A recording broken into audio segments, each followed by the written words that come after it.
Welcome back to the YouTube channel, guys. We're out here in the RC tuning shed getting the factory stock mod and the low-C Sprint ready for Piney Woods tomorrow. Finally going to get back to some racing, so should have some new videos for y'all. But I wanted to talk a little bit about ready-to-run cars for a little bit. There's been a lot of talk online since the new low-C 22 late model has been released, and I have already pre-ordered that because it looks really cool. And I've seen a lot of talk online about ready-to-run cars, like who should be racing the cars and why, and like different rules for them and what the purpose is for them. And I wanted to get on here and just kind of chip in my 2 cents, since I've been in this hobby for a long time. So I think my opinion might resonate with some of y'all, and if it doesn't, then that's fine too. It's just RC racing, so it's not that big of a deal. But some of the things I've seen online that ready-to-run cars are like just for beginners. It's how you get in the hobby, and after you race them for a little bit, you're supposed to like move up to the carbon fiber cars. And I don't really agree with all that for a few reasons. And one of the reasons is the carbon fiber cars. Yes, they're really nice cars, but they have a really nice price tag too. And if you were to start from scratch and build one all brand new kit, brand new electronics, all that, tires, wheels, you could spend $1,700, $2,000 easily, and that's like 3 or 4 times more than what you can get one of these for. And so a big reason why I like to run the ready-to-run cars is initial cost. You can have 3 or 4 of them, and that equals to one purpose-built oval car. So cost is a big factor. And probably the biggest thing for me why I like to run the ready-to-run cars is the scale look. Low-C has just like killed it with the looks on the sprint car and the late model. I'll throw a couple of pictures up right now, and you can check out the differences.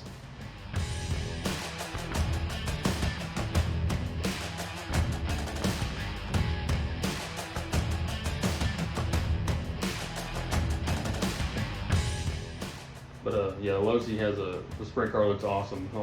I love the driver.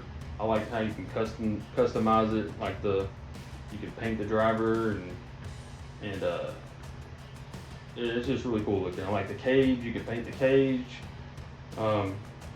The headers look really good. The steering looks really good. I just like the whole thing. So, and it's relatively another reason I like to race the ready-to-run cars is because it's relatively cheap to race every week if you want to. I've been racing both these cars for about a year, and the only big issue I've had is on the low-C Sprint. I've had ball cups pop off, but as long as, and it's mainly, I don't even think it's because the ball cups are weak, even though the stock ones probably are a little weak. I think it's because when you catch like a pipe, mainly it's the left front that I knock off. You catch the left front on a pipe, it bends that arm, like twists it. It twists pretty easily, and they just pop off. But other than that, I haven't broken a single part on either car, and I've taken some pretty good hits. So durability is awesome. These things, they'll take a hit, especially the Traxxas. No offense to my wife, but sometimes she runs one too, and she will slap the wall pretty good. I have not had one thing break on it, even when she's tripping it. But she's doing really good. I'm proud of her. But the scale is probably my main reason I like to run the ready to race cars. So let's talk about like some of the rules that I've seen people post online. A lot of people they say box stock only, like stock remote, stock tires, and I agree with this. That's the easiest way. Just throw it, like, charge your battery up, put it on the track, you're ready to go. That's awesome. I love it. But look, we gotta be realistic. A lot of the times, mainly on the sprint car, the stock tires do not work very good on all track conditions. I've I found this out the hard way. Like, I'll have one night, it'll be so hooked up and awesome and so much fun, and then the next night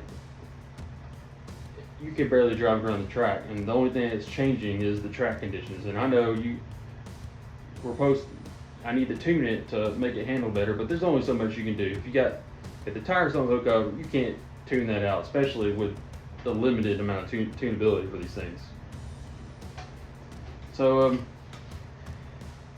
I think each track should have whatever rules they want to run. Like, if their track does not work good on stock tires, get a spec tire. It's not that big of a deal because you're going to burn through tires anyway.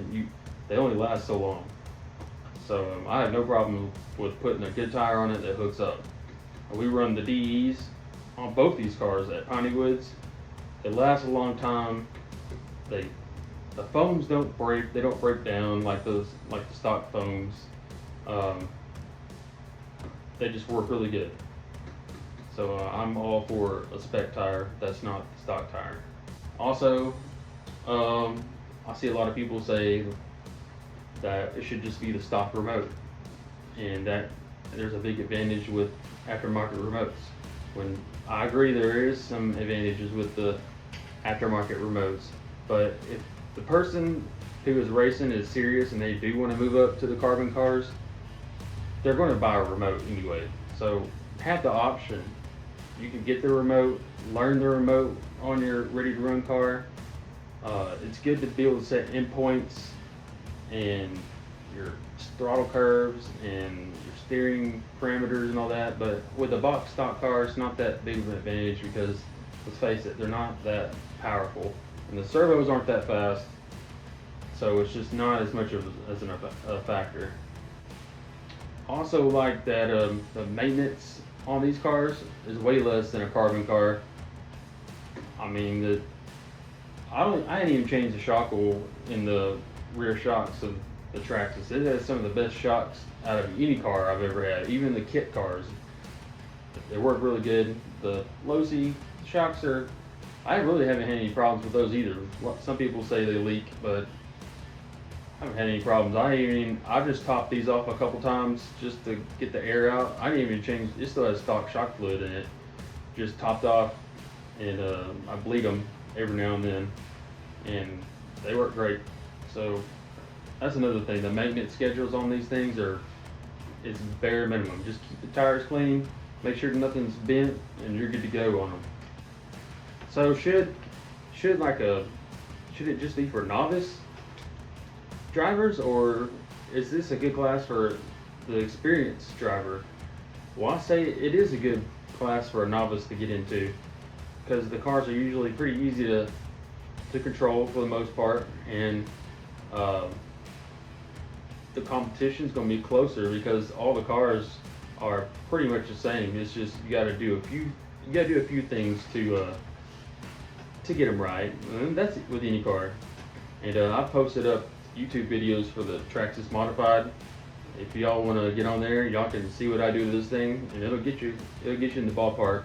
And on the low-C, I literally just pinion gear changed. I put the DE tires on there. I haven't even opened up the diff. I just made sure that the screws were Loctited, and I put ball cups and turnbuckles on there, and easy peasy, it's ready to go. I think it should be opened up for the experienced racer and the novice person, because I like racing because the competition is close. Like, for the most part, if you can get it around the track, you're going to run within a tenth or two with someone with more experience, because they're not that hard to get around the track. The racing's usually really good. Another reason why I like to take these to track and race them is there's always going to be a class for them for the most part. Where I race, it's usually the biggest classes, and I have an SE mod and a Midwest mod, and it's just hit or miss when people bring those out. So I mean, if all I had was carbon cars, a lot of the times I wouldn't even race. Like I mean, and then the track doesn't get any entry fees. You can't just, if I have the ready to run cars, I can race multiple cars at once and not go broke, and the track gets money, and everybody's happy. And so yeah, we're gonna go out to Piney tomorrow. Uh, See what we can do. Haven't been out there in a few weeks now. Hopefully we'll have a good time. There'll be a lot of people show up. But yeah, I should have the low seat 22 late model on the channel pretty soon.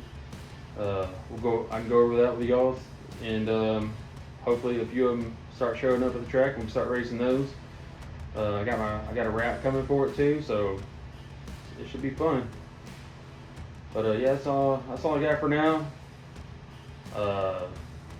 Just give me a like, a share, subscribe. Let me know what you think about what you think that I think, or let me know what you think about my take on the ready to run cars. I might have it all wrong. I might agree with you, but leave me a comment, and we'll see you on the next one. Thank you. Bye.